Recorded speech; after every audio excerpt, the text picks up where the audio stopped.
Channel को subscribe करना ना भूलें और हमारे ताज़ा वीडियो सबसे पहले देखने के लिए बेल आइकन को दबाएं।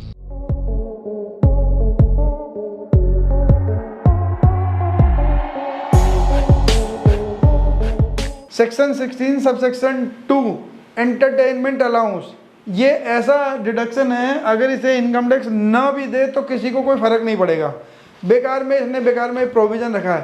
पहली कंडीशन तो ये है कि एंटरटेनमेंट अलाउंस मिलेगा किसको? जिसकी गवर्नमेंट जॉब है, जो गवर्नमेंट एम्प्लॉय है केवल उसी को मिलेगा। और मैक्सिमम छूट कितने की मिलेगी? 5,000 रुपये की। और कंडीशन क्या है?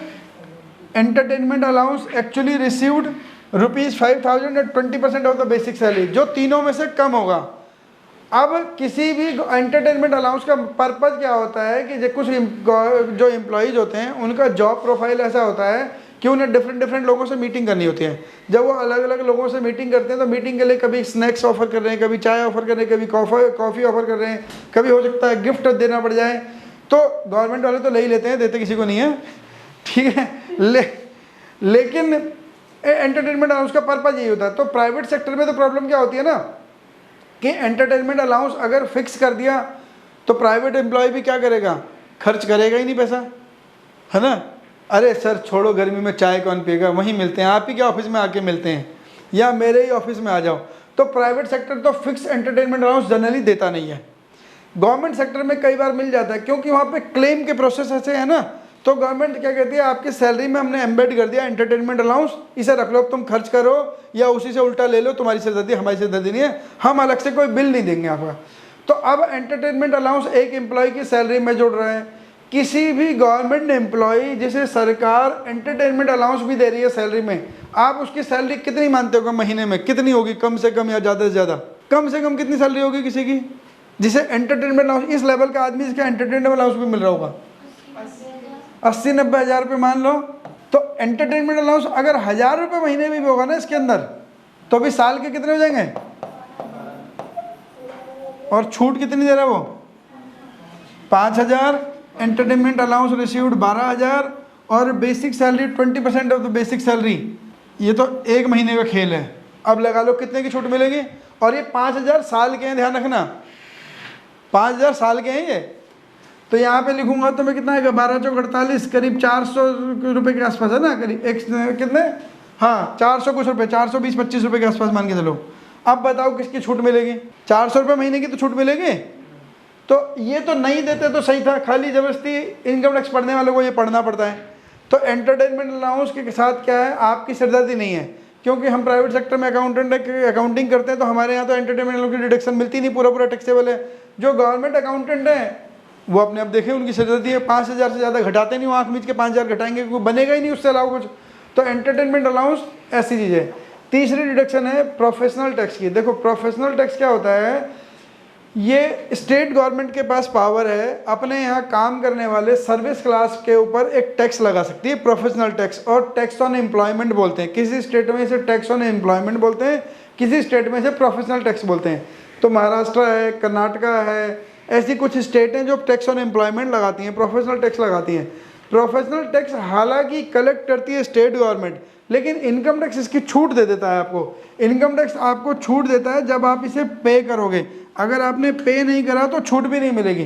To the extent it is paid by the employee, professional tax is exempted to the extent it is paid by employee. और ये किसी भी केस में 2,500 रुपये से ज़्यादा पर एनम कोई स्टेट गवर्नमेंट कलेक्ट नहीं कर सकती। पर एनम किसी भी स्टेट गवर्नमेंट के पास 2,500 रुपये से ज़्यादा साल का पर प्रोफेशनल टैक्स कलेक्ट करने की पावर नहीं है। एक चीज़, अगर एम्प्लॉई ने लेकिन एम्प्लॉई क्या कर सकता है, एम्प्लॉई ने मान लीजिए 3 साल से पे नहीं करा तो 3 साल का पे करेगा 7,500 रुपये, तो एम्प्लॉई को छूट मिल जाएगी।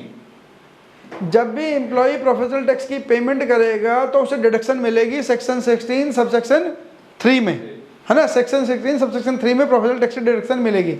अगर वो खुद पे करेगा तो, अगर उसने पे नहीं करा, कंपनी ने पे करा और उसकी सैलरी में से काटा भी नहीं, तो कोई परक्यूजिट, फिर तो उसके लिए परक्यूजिट बन जाएगा वो, है ना। कंपनी ने पे कर दिया और उसकी सैलरी में से काटा नहीं, तो पहले परक्यूजिट बन के उसकी सैलरी में जुड़ेगा, फिर उतना ही माइनस हो जाएगा, तो उसको कोई फ़ायदा नहीं होने वाला, है ना।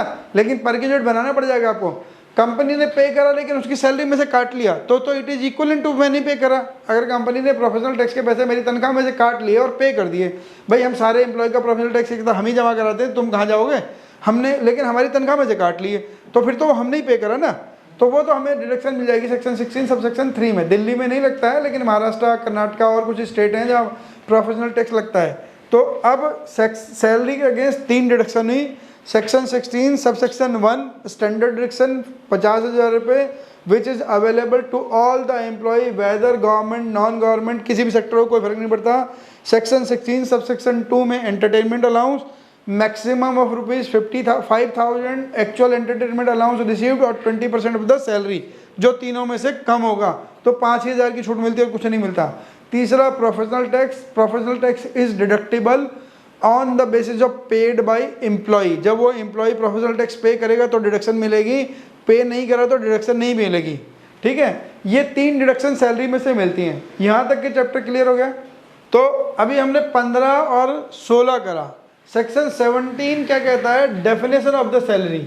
Section 17 talks about the definition of salary, कि सैलरी में क्या क्या कंपोनेंट वो इंक्लूड होते हैं। सैलरी की डेफिनेशन में सैलरी इंक्लूड है basic salary, wages, dearness allowance, perquisite, retirement benefit such age pension, gratuity, leave salary, ये सारी चीज़ें सैलरी का पार्ट है ना। बस इतनी चीज़ें सैलरी में इंक्लूड है। तो मैंने आपको क्या बोला था, सेक्शन तो 3 है, 15, 16, 17 सबसे ज़्यादा कॉम्प्लिकेटेड हैं।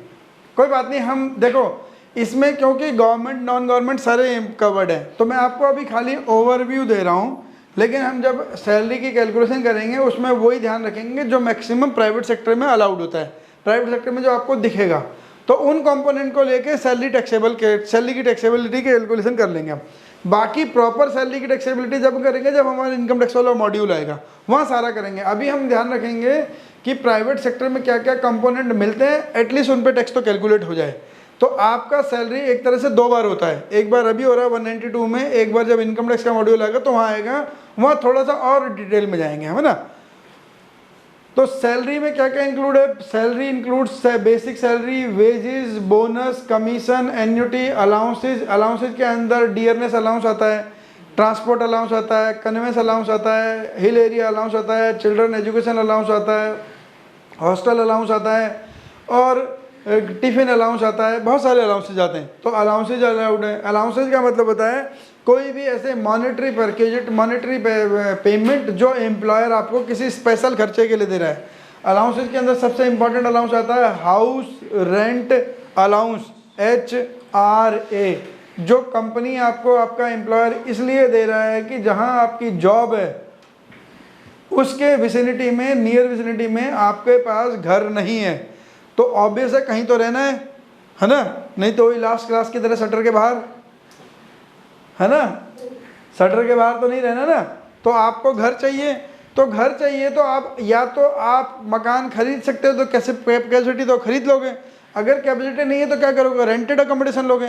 तो इनकम टैक्स ये मानता है कि आपकी कंपनी अगर आपको HRA दे रही है, हाउस रेंट अलाउंस, HRA दे रही है, तो इसलिए दे रही है कि आपको रहने के लिए मकान का किराया भी खर्च करना पड़ता है। तनख्वाह के अलावा आपको ये इसलिए दे रही है कि आपको ये मकान देख सको अपने रहने के लिए, ठिकाना देख सको, इसलिए, है ना। तो HRA है, इसकी टैक्सेबिलिटी देखेंगे, बहुत सारे अलाउंसेज की टैक्सेबिलिटी देखेंगे।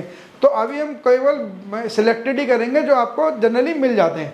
तो अलाउंसेज हो गए, परक्यूजिट मैं आपको बोल ही चुका हूँ, कोई भी ऐसा खर्चा जो कंपनी एम्प्लॉय का खर्चा था लेकिन एम्प्लॉय कर रहा है। फ्रिंज बेनिफिट, जैसे अभी इन्होंने बोला, सिमरन ने बोला फ्रिंज बेनिफिट, मतलब कोई additional benefit over and above the cash salary. Cash salary के अलावा आपको कुछ और दे दिया, मतलब कंपनी ने क्या करा, कंपनी ने आपके घर में सिक्योरिटी गार्ड अटेंड रख दिया और उसकी सैलरी कंपनी दे रही है। सिक्योरिटी गार्ड की जिम्मेदारी किसकी थी, एम्प्लॉय की, लेकिन दे कौन रही है, एम्प्लॉयर दे रहा है, कंपनी दे रही है, तो आपके लिए टैक्सेबल हो जाएगा।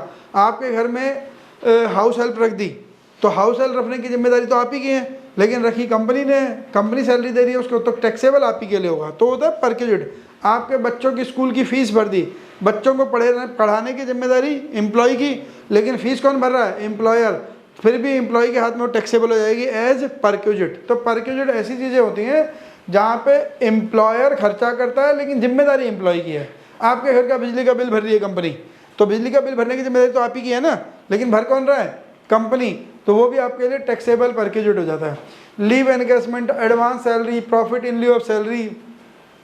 लीव एनकैशमेंट का मतलब होता है कंपनियों में, ऑर्गेनाइजेशन में कुछ ऐसी छुट्टियां होती हैं जिन छुट्टियों में अगर आप ऑफिस आ जाओ तो उसके बदले में आपको पैसे मिलते हैं, ठीक है, तो वो टैक्सेबल पार्ट है, सैलरी का ही पार्ट है, टैक्सेबल पार्ट है। एडवांस सैलरी, अगर आपने सैलरी एडवांस में ले ली तो टैक्सेबल होएगी।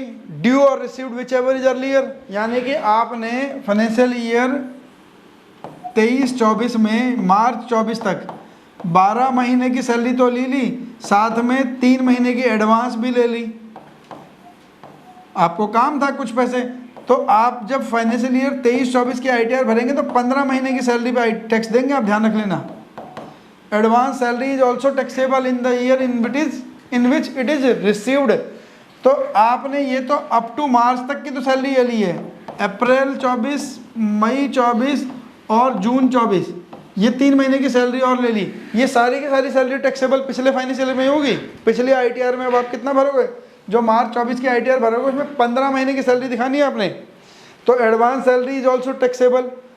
Profit in लिeu of salary, profit in लिeu of salary का मतलब होता है कोई भी ऐसा बेनिफिट, कोई भी ऐसा कैश एंटाइटलमेंट जो आपका फ्यूचर एम्प्लॉयर दे रहा हो, पास्ट एम्प्लॉयर दे रहा हो, या आपका एम्प्लॉयर आपके लिए कोई एन्युटी पेंशन फंड में पैसे कंट्रीब्यूट कर रहा हो, तो वो प्रॉफिट इन लिeu ऑफ सैलरी होता है।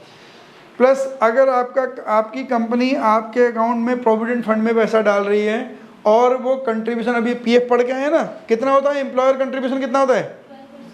12%। 12% तक अगर कंट्रीब्यूशन है तो कोई तकलीफ नहीं है। अगर आपकी कंपनी ने 12 से ज़्यादा दे दिया तो वो टैक्सेबल हो जाएगा आपके हाथ में। PF का contribution exceeding 12% shall be taxable. Employer का कंट्रीब्यूशन फुल्ली टैक्सेबल। URPF है, ये बोलते हैं अनरिकग्नाइज्ड प्रोविडेंट फंड, इसे बोलते हैं स्टैट्यूटरी प्रोविडेंट फंड। ये होता है रिकग्नाइज्ड प्रोविडेंट फंड। तो ये फंड है, इन फंड में अगर पैसा डालेगी तो आपको ग्रेजुटी मिलती है रिटायर होने के बाद, पेंशन मिलती है रिटायर होने के बाद। तो ग्रेजुटी मिलेगी या पेंशन मिलेगी वो भी आपके पास रिटायर होने के बाद ही मिलेगी, तो वो भी आपकी सैलरी में टैक्सेबल है। क्लियर है यहाँ तक? अब पेंशन रिटायर होने के बाद मिलती है, बात तो तय है ना।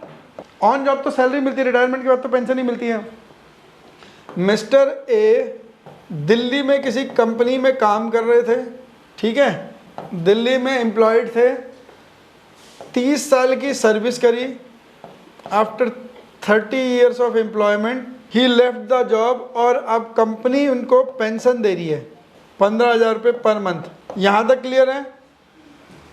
लेकिन क्या हुआ, मिस्टर ए अब अपने बच्चों के साथ या अपने फंड से जैसे भी है USA में सेटल हो गए और अपनी पेंशन USA के बैंक में ही रिसीव कर रहे हैं। क्या ये इनकम टैक्सेबल होगी इंडिया में? USA में रह रहे हैं, USA में ही अकाउंट में, बैंक में अकाउंट में पैसे जा रहे हैं, और नौकरी तो कर ही नहीं रहे, इंडिया से तो रिटायर हो गए अब तो, और पैसे भी US में ले रहे हैं, इंडिया आ ही नहीं रहे। अब क्या ये जो 15,000 रुपये पर मंथ है, इंडिया में ये इनकम टैक्सेबल होगी या नहीं होगी? पता नहीं, मुझे नहीं पता, मैं तो सर मैंने थर्ड सेमेस्टर का इनकम टैक्स में था कि सोर्स ऑफ इनकम अगर इंडिया बन रहा है तो टैक्स देना पड़ेगा, चाहे आप कहीं भी रह रहे हो। पता नहीं। हाँ जी बताओ, होगी, क्योंकि ये पेंशन क्यों मिल रही है? For the services rendered, pass services rendered in India. India में आपने सर्विसेज दी थी इसलिए उसकी पेंशन मिल रही है। अब बेशक आप बाहर रिसीव कर लो, उससे क्या पड़ता है? तो प्लेस ऑफ अक्रूवल तो क्या है? Section 9 place of accrual India है, क्योंकि आपने इंडिया में पास्ट में सर्विसेज दी हैं इसलिए आपको पेंशन बाहर रिसीव हो रही है। लेकिन कहाँ से आ रही है? इंडियन एम्प्लॉयर से आ रही है।